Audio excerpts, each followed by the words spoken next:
Well, hi. I'm so glad to be here. Thanks, Ryan. Thanks, Yeah, Chris. It's such an honor to get to chat with you guys today and talk about, a little thing I did this year, an album, which is crazy to think. It's funny in some ways, like I feel like everyone's putting out albums because if you're in any kind of entertainment industry, like everything just shut down. So all we can really do is put out music. yeah, And yet at the same time, it feels like the craziest thing to do as well, because there's just so much that goes into making a record that no one ever sees behind the scenes. And that's like really challenging to navigate with COVID. And I mean, there were literally songs on my record that like my husband and my kids are singing the backgrounds in my kitchen that's because awesome. we couldn't, because of COVID. So it's crazy. And I'm really grateful.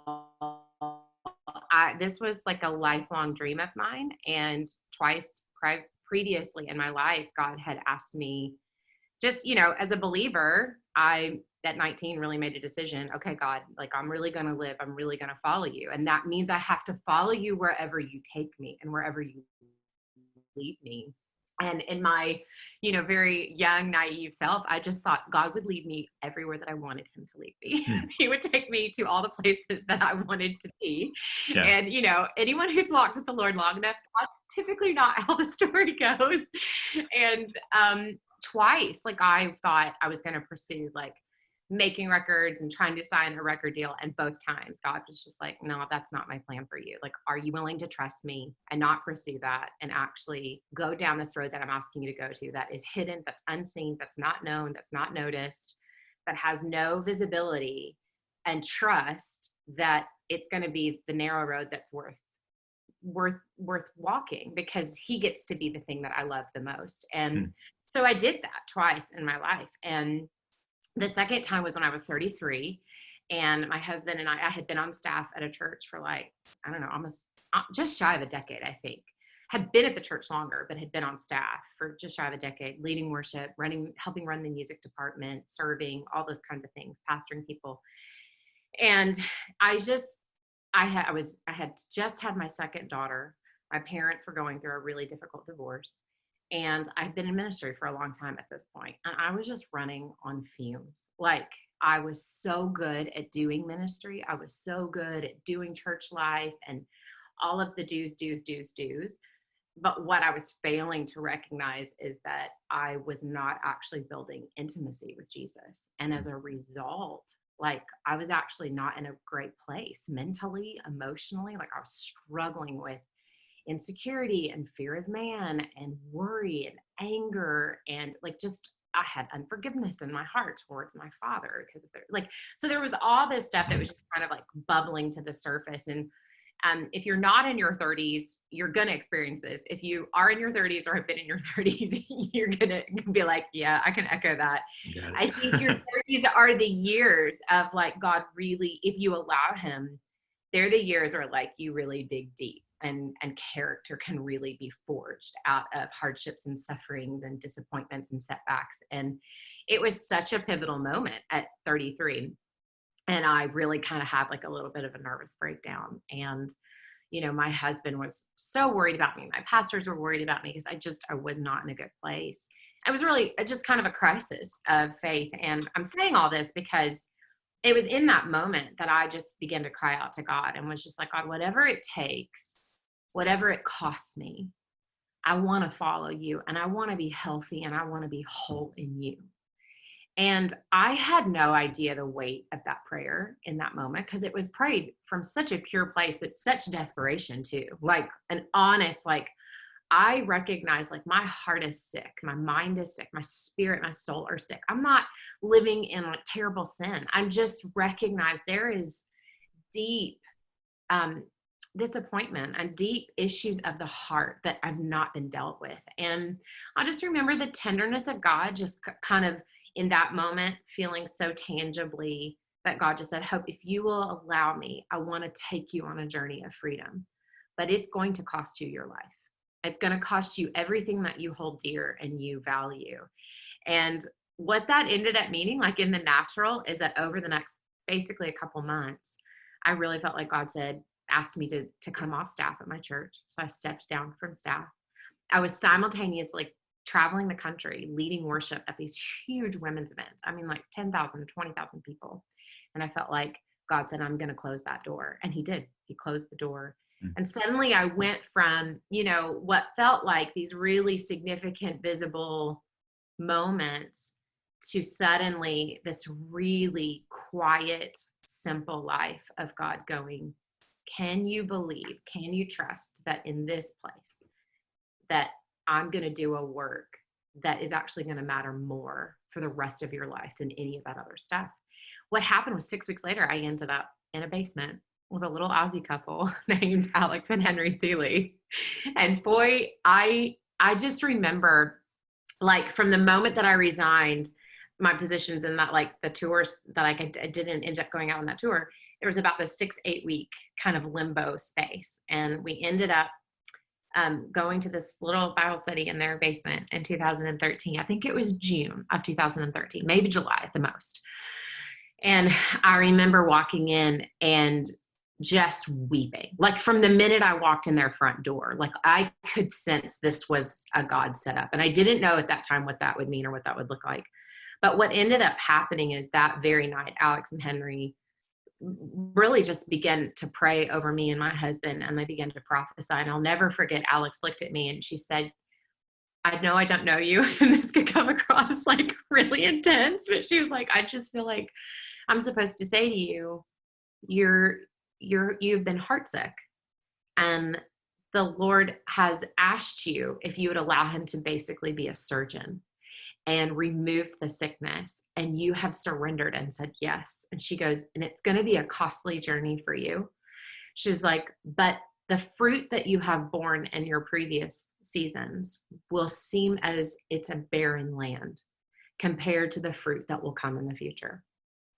Now, you got to understand, I'm saying all this because we're sitting in 2020, and we're like someone from the outside looking in could look at my life and think, oh, the record deal, the record, Peace Be Still, having such a massive life within the church and now within the radio, that's the fruit. That's the reward. But Sure. it's not. It's not. That's actually not the fruit, and that's not the reward. That, I can maybe say it's the fruit of some things, but it's not a reward, because suddenly I just became this wonderful person and God's like, let me just bless you with, no. It was the fact that over the next 7 years of my life, I had to really, really surrender and dig very, very deep in building intimacy with the Holy Spirit. And it was costly. It meant being in a community where I had to expose failure. I had to expose wrong thinking. I got things wrong. I got things like I messed up in like relationships. I messed up in moments of wanting recognition and titles and positions when that's not what I was. But it took being that rooted in a community and that exposed in a community with people who loved me and were willing to walk it out with me, that God began to really untangle strongholds in my mind and in my heart, and really rewired what was the maybe the first love of my heart, honestly. Because I think for so many years, the first love of my heart had been the dream. It had been the gift. It had been the desire. It had been the hope and the wish. And God was like, if that is all that ever stays your first love, there's just going to be no authority to your life. There's actually going to be nothing that is birthed from your life that anyone else can reap the benefit of, and that actually points them back to me.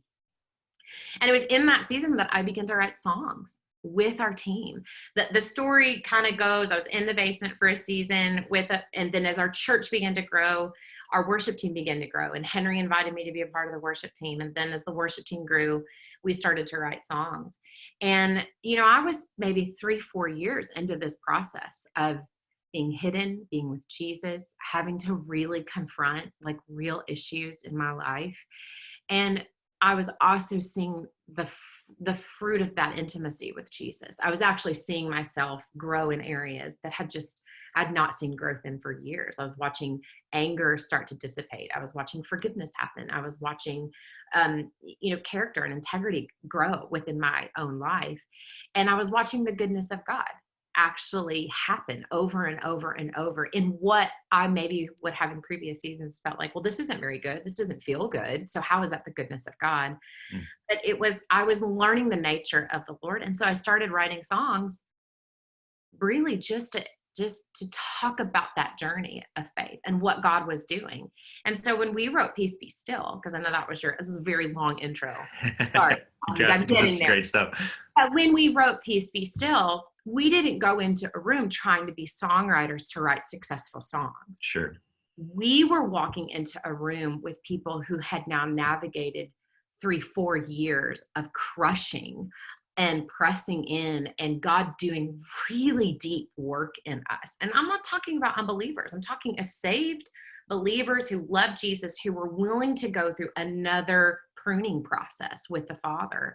And as a result, we were writing songs from a place of our own encounters, of our own revelations, of our own experience with God. And so one of the things that we had learned in those years was to move. Sometimes the way to see growth is to move in the opposite spirit.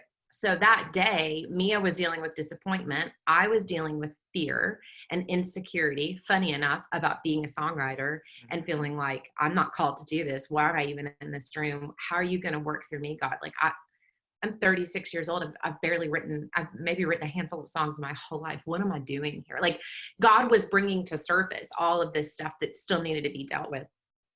And I just remember Mia looked at me and she said, well, neither of us feel peace. So what we've learned to do in the last 4 years is move in the opposite spirit. So we're going to grab a hold of a promise of God and we're actually going to sing it and confess it over ourselves right now until something shifts in the atmosphere or something shifts in the atmosphere of our hearts and minds. That was it. There was like no grandiose plan here. There's no you got to understand, I'm not a songwriter at this time. I'm not an artist. None of that exists. This is just 3 people coming together. Andrew Holt, our worship pastor, he was the other songwriter or co-writer, us just putting to practice the way we had learned to live our Christian life. And so that thank you for letting me share the backstory, because I think so often people can think Peace Be Still was written from the place of I'm an artist, I'm a songwriter, this Sure. was a song written genuinely, I think because we were willing to show up and put to practice what we had learned to do in our real lives. And I do believe that when songs are written from encounter and revelation, Bill Johnson from Bethel, he says, you lock up that encounter within the song. And then when it's released, you basically offer an invitation for other people to come into that same encounter and into that same revelation with Jesus. And so that's kind of the long story behind me and the song.